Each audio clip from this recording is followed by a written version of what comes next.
Welcome back to Cards of Comics. Today I'm going to be talking a little bit about dealer behavior that we saw at the National and the underlying cause of that behavior.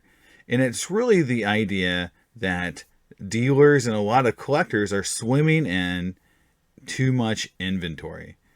And the fact that this over inventoried dealers and collectors is causing a lot of problems in the hobby. And I want to get into it because I'm seeing video after video coming from the National talking about pricing and dealers and their behavior, but no one's really wanting to talk too much about what's causing it.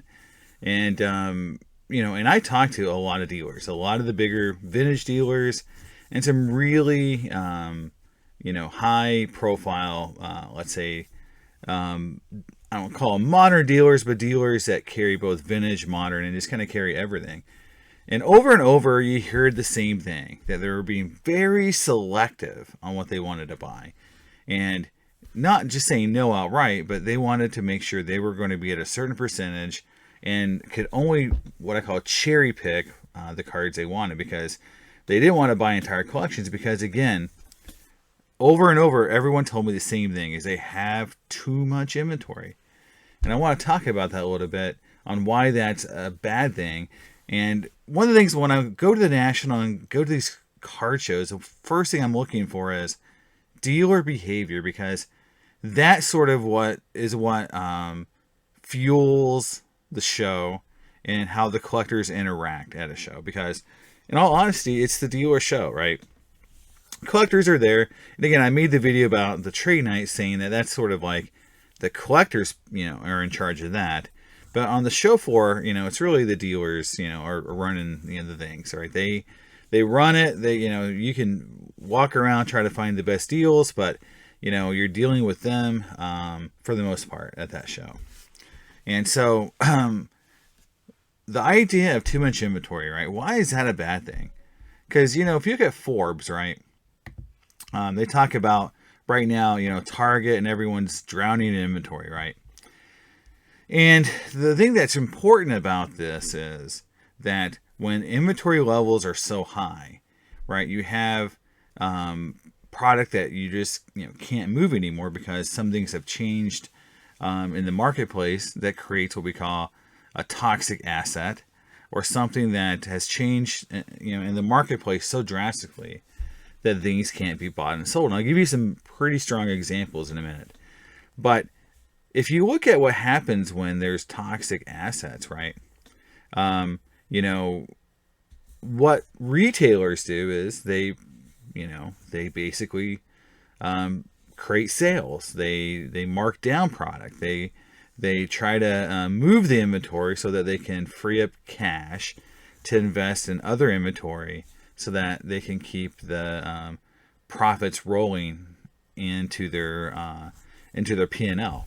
Now, what we're not seeing in the sports card hobby, and again, this is why I say it a lot of times, and I do it kind of jokingly, but the sports card hobby doesn't run like a normal business, right? It's not rational. It's not a rational business. It's fueled by speculation. It's fueled by emotion. It's fueled by collectors who don't really think with a investing mindset a lot of times. And so therefore the dealers and the people who are in the hobby that should be looking at these things don't either, right? They don't look at things like, hey, I need to move inventory to free up cash. And this happens in a lot of ways. So in a normal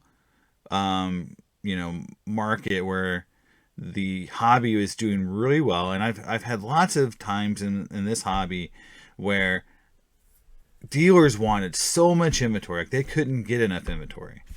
And this happened, I think, at the very beginning of PSA grading, the boom period of grading, when if you had any graded cards at all, it was just dealers needed them because the demand was so high. And if you think about 2019 and 2020, there was a lot of times during those years where dealers needed inventory because things were selling so well, right? But if you listen to some of my videos early on about vintage in that time period. What I said over and over and over was that there wasn't inventory being sold. eBay, which has the most sales of any platform to this day. In 2018, you could look, and I could go look at VCP completed sales, and I would see like a very common card, like a 1969 Willie Mays or a 1970 Hank Aaron, and see multiple sales every week, 5 to 6 sales of that card in a PSA 8 or a PSA 7 every week. During 19, 20, and 21, what we saw was maybe once or twice a month you would see that card sell. And they weren't always going to these big platform auction houses. They just weren't being sold. And that led me to think that more people were holding on to inventory, holding on to those cards because they had jumped up so much in value that they weren't rationally thinking that it was the time to sell. And so at the National this year, when I went, I talked to a lot of vintage dealers, and over they're telling me is, I've got lots and lots of inventory. A lot of them were buying during 19, 20, and 21. They weren't selling. And so they had an opportunity to sell and buy it back later at a cheaper price. This happened in 2016 and 2018 as well. You can go back and look at the charts and the graphs, but there was run-ups on Hall of Fame rookie cards during this time period. Other cards had gone way up and back down. And it sort of happens all the time in this hobby, really, where cards just go up, vintage cards, I'm talking vintage cards, go up and down. And you could either take advantage of those bumps, or you could just hold on to your inventory and kind of ride it out and have that overall. We talked about in my other video, the Kager, the 5-year Kager in the hobby, and ride out that 5-year Kager, knowing that you may have missed a window to sell at the most valuable. And I'll give you an example. Like, I own a PSA 4 33 Babe Ruth, and at one point that card was selling. The card I have, the red background, I believe it like 144, one of those numbers, and it was selling close to $35,000 to $40,000 at one point. And I know what I paid for that card was right around $6,000, and so I could have, many times doubled my money, or X'd my money and sold it then, and then probably bought it again later on. But in the hobby, there's two factors that prevent us from doing that. One is we think as collectors, and that means that I don't have that card in my collection anymore, and I have the sadness in my heart of that card being gone. Two, condition does play a factor, right? If you have a very nice copy of that card, then the chances of selling it and then buying another copy at a lower price that's as nice is a relevant factor. And therefore, if you have a very, very nice copy of that card, well centered, bright borders, red background that's really vibrant, you might say like, well, I could sell it and then buy it back later, but I may not be able to find one as nice. And so that is one of those barriers to move your inventory. But from a purely financial standpoint, it's the wrong thought process to be around, right? And I think that is what we're seeing with these vintage dealers, is that they didn't take advantage of that uptick in the market. They kept their inventory, and now they're trying to sell the inventory, but they're stuck because they bought inventory during the boom and they didn't sell enough, and they're so they have all their old inventory plus new inventory, and now they're flush. And again, the normal way to get rid of flush inventory when you have too much inventory is to discount and move those assets. Now, I'll give you some more examples, and this one really hit home to me because what we're talking about now is toxic assets, right? So, according to the greatest dictionary in the world, Wikipedia, they talk about toxic assets, or assets that's falling in value significantly, for which there is no longer a functioning market. And such assets cannot be sold at a price satisfactory to the holder, right? So that is a very, very clear definition. I'm sure we can all think of cards in our collection that would meet those kind of definitions. Now, I went to the National knowing that there was going to be certain cards very hot. I knew Josh Allen, Jalen Hurts. I thought maybe I took a few cards of him. And then I had 2 cards I took with me of players that I really didn't know.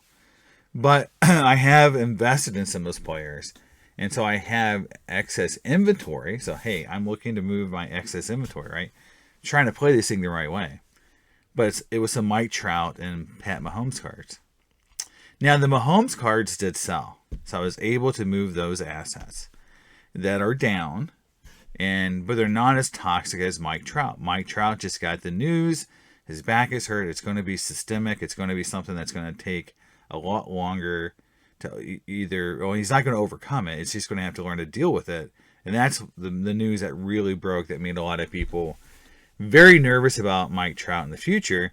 And so therefore, when I brought out the 2 Mike Trout cards I had the 2011 gold, numbered to 2011, which has been a very popular card and valuable card. And I had 1 Topps Dynasty patch on card auto, which are pretty much the most valuable, some of the most valuable patch autos out there of any player, right? And so, in 2018 or 2019, people would have, not let me leave their table with that card without making an offer. And the entire show, I showed that card to probably 10 to 15 dealers, and no one made an offer on that Mike Trout auto. And now, last time I looked, I think they're still selling close to $1,000 or more on eBay. So here's an asset that's worth still over $1,000 in most cases, if they're still got good auto. But dealers don't want them. Not just one dealer, multiple dealers didn't want that card. And so it's become a toxic asset. Even though it's got some value, it's not in a market that people want to be a part of. And that is what's happening on a micro and a macro scale at a show like the National, but also for the hobby. Meaning this, a lot of collectors went to the National holding on a lot of these toxic cards or toxic asset cards, trying to flip them into other cards that were more popular or not as toxic, and therefore they could, do something with that card in the future a lot easier. Because one of the things that we all do in this hobby is we take cards and, they're not core, right? We think, okay, I'll get this card, and we'll use it as collateral on future purchases and sell it for a profit or trade it and use it for leverage. And this is what almost every one of us do, right? But then when you're in a situation where that card is no longer wanted, it becomes hard to move, because it doesn't matter what the value is, it's that they have to take extra work to get rid of it. And that's the other point is, dealers are telling me this, is that they had so many cards that the amount of work to get rid of these cards and make a very slim profit margin wasn't worth the time or effort. Because if you think about buying, let's say a Mike Trout auto, it's still selling for $1,200, just making that up. And let's just say so. And you bought it at, say, 80% of comp. So you're paying like at $1,200. If you bought at 80, you're paying close to $1,000. If you bought it at 70, you're paying $850. And let's say that card sells for $1,000. It goes down even more. And then with eBay's fees and everything they're taking, depending on how you have your eBay set up, you could be looking at making $50, $100 on that card. Is it worth, and then get a return? Is it really worth that effort to go through all that for $50 to $100? And we're back to this idea of these slim margins that have always been in this hobby. People want to double or triple their money, but in the past it's been 20 to 40%. Has been much more realistic in terms of margin on transactions. So this is all combining into where it's going to be harder for us as collectors to go to shows taking, some of our mistake purchases or cards of players we don't want anymore and roll them into a nice big card of a player that's hot.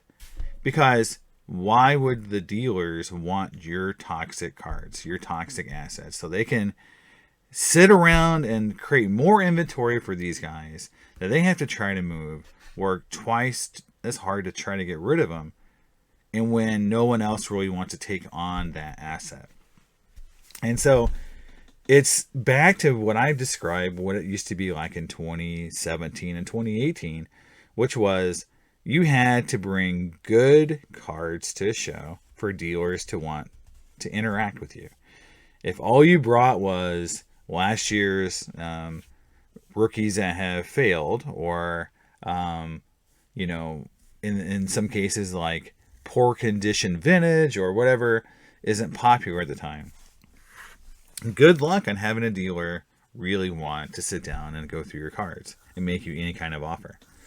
But it is very telling that we're at a point to where cards that would have been highly valuable. Think about this. I mean, this did shock me. Now, this is one asset I don't consider toxic, but this does show you what the mentality is.